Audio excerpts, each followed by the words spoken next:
Hello everyone. Сәлеметсіздер ме оқушылар? English Plus for Kazakhstan Grade 6 кітабы бойынша 16-17 беттердің тапсырмаларын орындайтын боламыз. Exercise 1. Look at the words in the box. Put them in the order you do them every day. Балалар, бірінші тапсырмада қосылған сөздерді қараймыз. Күнделікті жасайтын істеріңді қатармен қоямыз.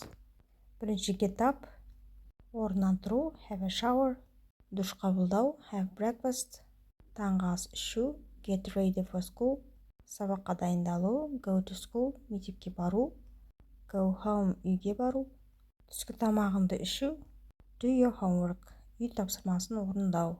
Exercise 2. Read and listen to the text about Adelia's daily routine and answer the questions. Екінші тапсырмада тыңдауын тыңдап оқимыз. Мәтінді Аделияның күнделікті күн тәртібі. Сұрақтарға жауап береміз. 1. How many children are in Adelia's school? There are 1,500 students in Adelia's school. Осылай қалғандарын жауаптарын жазып аламыз, балалар. Exercise 3. Activate in pairs. Ask and answer questions about your day routine. Үшінші тапсырмада жұппен жұмыс. Сенің күнделікті күн тәртібін қалай өткізесің? Бір-бірлеріңе сұрақ қойып жауап беріңіздер. What time do you get up? I get up at 7 o'clock. Exercise 4. Look at the words in blue in the text. Then choose the words to complete the rules. Төртінші тапсырмада мәтіндегі көк сөзбен жазылған сөздерді қарап, ережеге сәйкес дұрыс жауабын таңдаймыз. If немесе when дегенді қоямыз. We use when before something that is certain to happen. Біз whenді қолданамыз бір жағдай міндетті түрде болатын кезде. We use if before something that isn't certain to happen. If деген егерде деп аударылады. Яғни бір жағдай әлі болған жоқ. Сол кезде ifті қолданамыз. After if and when, we use the present simple will.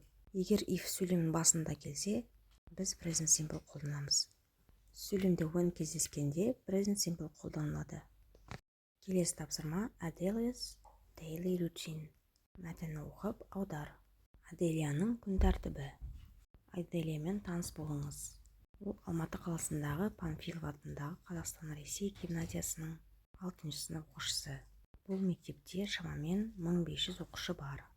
Оқу кезінде Аделия әдетте бірдей күн тәртібін ұстанады. Оның күні ерте басталады.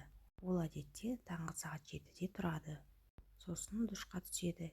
Кейін киініп таңғы ас ішуге төменге түседі. Таңғы астан кейін мектепке керек заттарын жинайды. Дайын болған соң әжесі Раиса оны жаяу мектепке апарады. Exercise 5.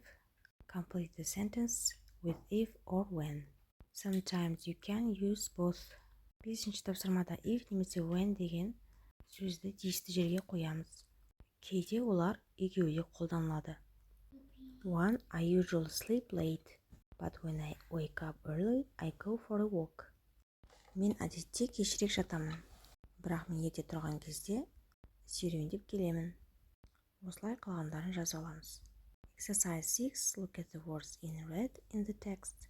Then match the first part of sentences 1 to 5 with the ending AE. Балалар қызылмен жазылған сөздерді қарап, мәтіндегі астына 5 сөйлем берілген, сол 5 сөйлемді астына берілген сөздермен сәйкестендіреміз. Әріптермен жазылған сөйлемдерді. Мысалы, бірінші Нұрлан has a long walk to school. See болады. So he leaves the house early. Осылай қалғандарын жазып аламыз. The next one, келесі бет. Color тақырыбы. Exercise 1. Match the words in the colors 1 to 6 on the color wheel. Бірінші тапсырмада қосылған сөздерді мына дөңгелекке сәйкестендіреміз. Orange, red, purple, blue, green, yellow. Exercise 2. Check the meaning of the words. Then listen and complete the sentence. Екінші тапсырмада мына қосылған сөздердің мағынасы қандай? Тексереміз. Тыңдалымды тыңдап, сөйлемде толықтырып жазамыз. Мысалы, red, yellow, blue are primary colors. 2. Orange, green and purple are secondary colors. 3 warm colors, 4 cool colors, 5 complementary colors, 6 contrast. Exercise 3. Look at the pictures A and B and complete the texts with the words in the boxes. Балалар үшінші тапсырмада A, B суреті берілген. Қосылған сөздерді қолданып, сөйлемді толықтырып жазамыз. Picture A. The colors in pictures A are cool. There is a lot of blue, green and purple. There is some yellow too.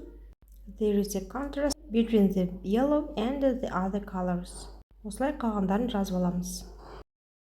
Exercise 4. Look at the picture C and answer the questions. Then write a description of the painting using the text in exercise 3 to help you. Төртінші тапсырмада C суретіне қарап, сұрақтарға жауап береміз. Үшінші жаттығуды пайдаланып, суретті сипаттаймыз. What colors are there in the painting? Қандай түстер бар суретте дейді? There are red, green, orange, and some pink and brown colors. Are the colors warm or cool? The colors are mostly warm. Түстер жылы түстерге жатады ма дейді. Немесе салқын түске. Бұл түстер жылы түске жатады. Осылай арқылы жазып аламыз, балалар. Астында сипаттап жаздым, соны жазып алыңыздар. The painting has warm colors like red, orange, and pink. Осылай жазып алыңыздар. Келесі exercise 5. Activate, choose a picture you like and answer the questions in exercise 4. Write a description of the picture. Бесінші тапсырмада бір суретті таңдап, сұрақтарға жауап береміз. Төртінші жаттығудағы біз сұрақтарын жауап жаздық. Write a description of the picture. A, B, C суретін біреуін таңдап, сипаттама жазамыз. Мен B суретін таңдадым. B суретіне сипаттама жаздым. The painting has warm and cool colors. Сіздер басқа сурет таңдап, сипаттама жазуларыңызға болады. Балалар, өзімен сабағымыз аяқталды. The lesson is over. Сабақ пайдалы болса, лайк басып, тіркелуді ұмытпаңыздар. Сау болыңыздар, балалар. Бай-бай.